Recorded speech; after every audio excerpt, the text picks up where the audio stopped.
dikira. Nah, Udah ngerekod? Oke guys. Enggak deh. Oke guys, jadi masuk ke cerita aku tadi. Kepotong ya. Bisa sendiri. Enggak maksudnya kepotong, cuma Maksudnya tingginya. jadi harus agak gini gitu. Ya udah enggak apa-apa. Oke guys, masuk ke cerita aku yang tadi suka duka di MPM rumah sakit ya. Jadi kalau misalnya suka duka di MPM rumah sakit tuh sebenarnya kalau misalnya di MPM rumah sakit tuh kemarin kita kebagiannya di salah satu rumah sakit Bandung. tipe A di Bandung. Jadi waktu itu tuh ya sebenarnya seru sih, tapi kalau pengalaman dari kelompok aku ya, Nah, sama ya? ya kan kita satu kelompok. Jadi kita tuh sempat miskom sama si Ainya yang akhirnya tuh bikin kita tuh jadi lama gitu. Harusnya tuh sebenarnya kita udah bener, maksudnya udah bener dari awal gimana yang kita kerjain, tapi kadang mungkin si ICI itu pengen ngelihat potensi dari diri kita gitu. Jadi banyak ujiannya. ya banyak banget ujiannya yang akhirnya ya nggak sampai berderai air mata sih, cuman ya puji Tuhannya Ada yang berderai air mata. Puji Tuhannya tuh beres gitu loh. Tahu dimundurin dikit. Gak apa-apa, lanjut aja. Nah terus kalau misalnya buat hal-hal yang Udah kayak, tahu, ini udah dimundurin, maksudnya Apa ya? udah kelihatan. buat hal-hal yang kayak misalnya tuh kayak yang susah banget, kayak yang di pikiran kalian sebenarnya nggak susah-susah banget sih, cuman tergantung gimana cara kita buat memanage waktu untuk kerjain laporan itu aja. Misalnya kalau misalnya kalian udah terbiasa gimana caranya buat memanage waktu, sebenarnya laporan kalian tuh bakal selesai tepat waktu. Tapi emang padat banget ya di masyarakat itu lebih padat. Kalau Padat banget, di ya. klinik kan sampai berminggu-minggu ya. Kalau di masyarakat cuma seminggu, 2 minggu ada laporan gitu. MPM juga gitu loh. Iya, ini yang MPM juga. Dan kita tuh nggak ada jedanya gitu, jadi nggak ada dikasih waktu untuk libur.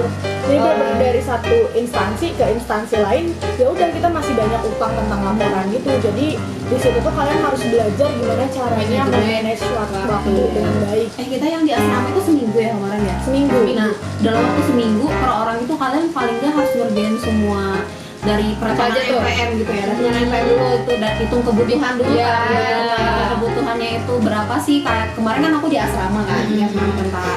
Jadi harus butuh dulu siswa masuknya berapa. Oh, dari awal, oke. Iya, siswa masuk berapa, terus nanti dihitung kebutuhan bahan makanan dengan energinya berapa. Nah, terus kita translate lah ya istilahnya ke bahan makanan masing-masing, poin-poinnya dari karbo, protein dan lainnya. Nah, itu kita harus bikin sesuaikan sama budgetnya mereka. Jadi kalau tentara itu mereka punya budget sendiri dari atasannya. Misalnya untuk berapa kali makan dalam satu hari dengan kebutuhan tentara yang itu lumayan gede banget ya. Kalau tentara itu bisa sampai 2.000, 3.000 karena disesuaikan juga sama aktivitas fisiknya mereka. Iya. Jadi kalau misalnya untuk kebutuhan gizi tentara sendiri itu tuh lumayan cukup banyak banget guys, besar banget dengan harga yang minim dari atasannya. berapa?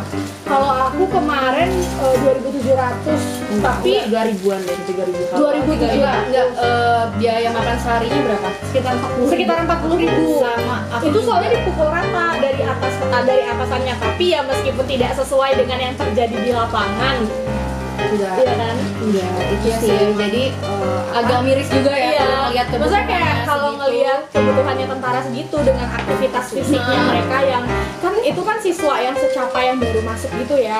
Jadi kalau misalnya dilihat dari aktivitas fisik mereka yang berat, menurut kita itu udah berat banget. Terus dengan kebutuhan yang segitu itu tuh tidak sinkron gitu. Jadi kita suka ngasih lebih ke karbonya lagi Iya. gitu ya. jadi antara karbohidrat, protein dan lemak itu kadang kurang ya, kurang dan banget. sesuai dengan standar yang harus kita Iya, pakai gitu ya.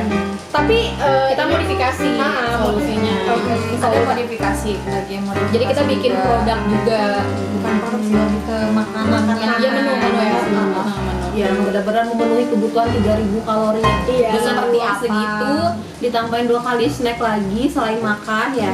tapi tidak mengurangi budget atau menambah budget. Jadi budgetnya harus sesuai sama budget yang diberikan dari atasan mereka.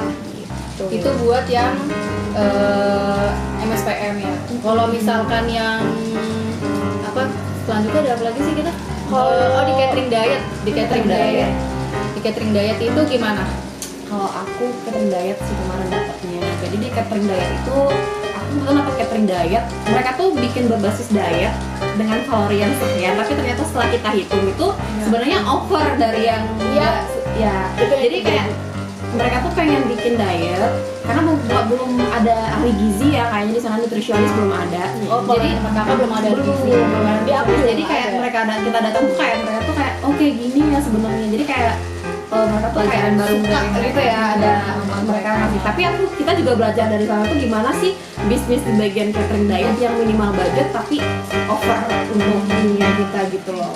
Income-nya lumayan. Kalau pengalaman aku kan kemarin aku dapat di salah satu catering diet di Bandung ya, dan itu tuh waktu aku masuk mereka tuh ternyata udah merencanain tentang catering diet yang berhubungan dengan kesehatan. Jadi mereka tuh udah kerjasama sama tempat gym gitu. Terus waktu aku masuk ke sana itu kan baru awal-awal banget dibuka, jadi jasa aku tuh kepake banget. Jadi kayak manajemen menunya gimana, terus apa aja makanan-makanan yang harus dimasukin. Terus Kita bikin menu buat diet apa aja di situ?